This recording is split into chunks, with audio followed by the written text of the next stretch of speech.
causa da Guerra Civil de Espanha e por causa da guerra, enfim, da Segunda Guerra. E, portanto, é muito difícil perceber, ou é muito difícil para as novas gerações que vêm, perceberem todo o clima e todas as limitações que nós estamos a viver. Obviamente que este caso, enfim, eu espero que seja um epifenómeno, tu esperas que seja um caso isolado, não sabemos até que ponto é que isso vai acontecer, por isso... Quer dizer, nós já vimos isto com muita frequência na Venezuela, isto acontece de semana sim, semana não. Mas nunca pensamos que isso é possível acontecer em Portugal. Na nossa casa, não é? É muito difícil. Mas de facto é uma situação de exceção. Isto tem aconteceu em Itália, aconteceu em Espanha, aconteceu em França. Não aconteceu na China, mas acontece nestes países europeus. E, portanto, é preciso percebermos que nós estamos numa situação de exceção. Por isso, adquire muita importância, tem muita importância, sabermos se vai ser declarado ou não o estado de emergência amanhã. E esse penso que é o ponto... O que tu achas? Deve ser ou ficamos com a calamidade? Vamos lá ver. Eu não sou, primeiro, não sou jurista, segundo, não sou médico e, portanto, não tenho informação em qualquer uma das áreas, mas, enfim, acho que nestas questões devo guiar-me fundamentalmente pela opinião dos especialistas médicos, dos médicos que estão no terreno. Não basta aplaudi-los às 10 da noite.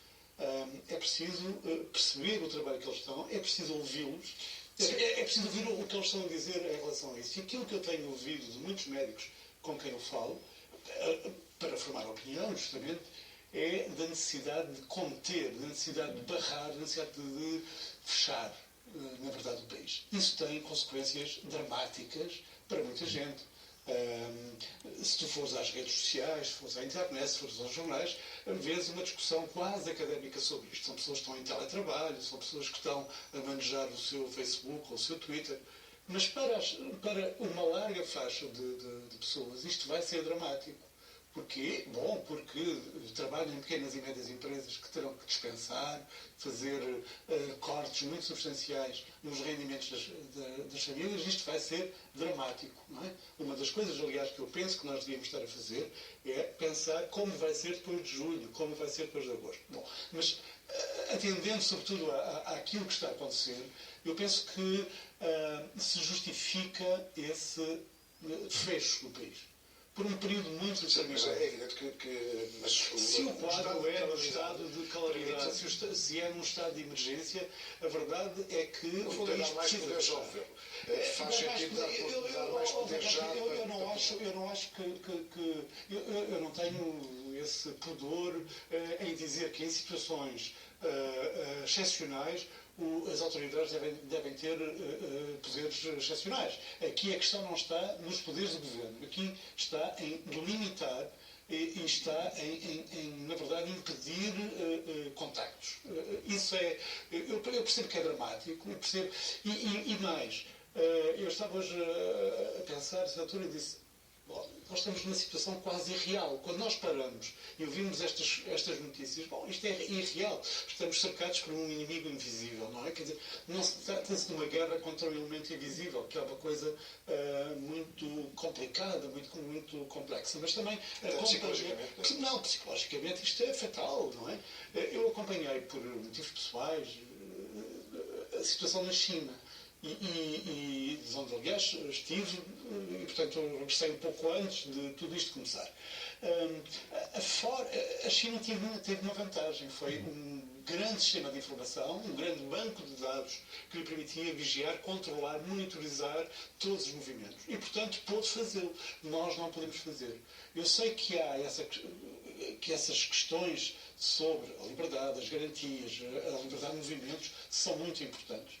Mas aquilo que nós aprendemos com a situação Itália e que estamos provavelmente a aprender com outros países é que nos locais onde há um fecho, um lockdown, um estado de sítio, se tu quiseres, aí o vírus amaina e, portanto, há um controle da situação. Eu fico muito assustado quando ouço dizer ainda não é o momento, não é? E esse ainda não é o momento a mim aflige muito, porque esse ainda significa que ainda pode ser. que ainda vai ser, mas mais tarde, quando a situação for mesmo dramática. Aquilo que nós aprendemos com a China, que aprendemos também com Singapura, e com os países, enfim, limítrofes, se quiseres, que fazem fronteira com a China, que estão na região, foi que eles conseguiram limitar o avanço do vírus, a partir de certa altura, não é? Justamente com medidas destas. Eu penso que nós falamos com grande leviandade sobre o que é o estado de emergência e tudo isso, obviamente, porque nunca o vivemos, mas acredito que será dramático. Durante esses 15 dias é dramático, mas é provavelmente, tendo em conta as opiniões que eu tenho de muitos médicos que tenho ouvido, para justamente formar a opinião, penso que é um meio mais rápido de conter esta calamidade. Não é? Obrigado por teres vindo. Obrigado. António, estão suspensos todos os voos internacionais fora da União Europeia, com apenas 2 exceções. A medida entra em vigor amanhã. A partir das 24 horas da manhã, de forma a dar tempo suficiente à rotação, quer de aviões, quer das pessoas que estão fora e queiram regressar, quer das pessoas que estão dentro e queiram partir. Portanto, a partir das 24 horas da manhã estarão suspensos todos os voos internacionais para fora do espaço da União Europeia e de fora do espaço da União Europeia com destino a qualquer aeroporto nacional. 2 exceções. Primeiro, os voos para os países extracomunitários, onde há uma forte presença de comunidades portuguesas, de forma a garantir o princípio fundamental de manter e assegurar a estreita ligação entre os nossos compatriotas da diáspora e o nosso país. E por isso manteremos as ligações aéreas, onde elas existem, com o Canadá, com os Estados Unidos da América, com a Venezuela e com a África do Sul. Segunda exceção, manteremos as ligações aéreas com todos os países de língua oficial portuguesa, com quem existe uma especial relação e que vamos salvaguardar nesta situação de crise.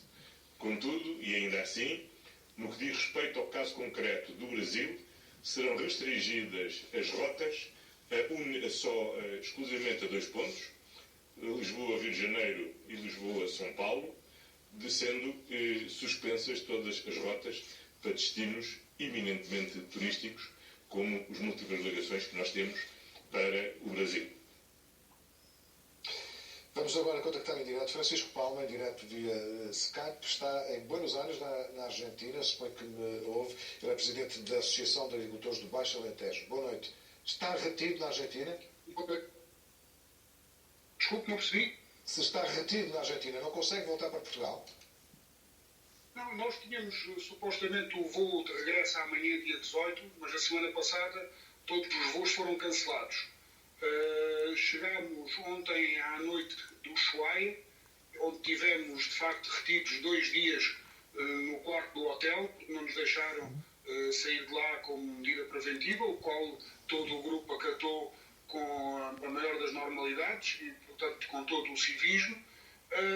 Quando chegámos aqui a Buenos Aires, hoje de manhã, e fomos procurar, junto da Embaixada Portuguesa, que alternativas é que nos podiam dar para nos repatriar para Portugal, de alguma forma ficámos indignados com aquilo que foi o acolhimento na Embaixada, que se limitou a nos dar 2 papéis com o comunicado das aerolíneas argentinas, em que dizia simplesmente para nos dirigirmos a um balcão das linhas aéreas argentinas ou para os aeroportos e para comprarmos aí um bilhete de volta para Madrid, e assim estava resolvido o nosso problema.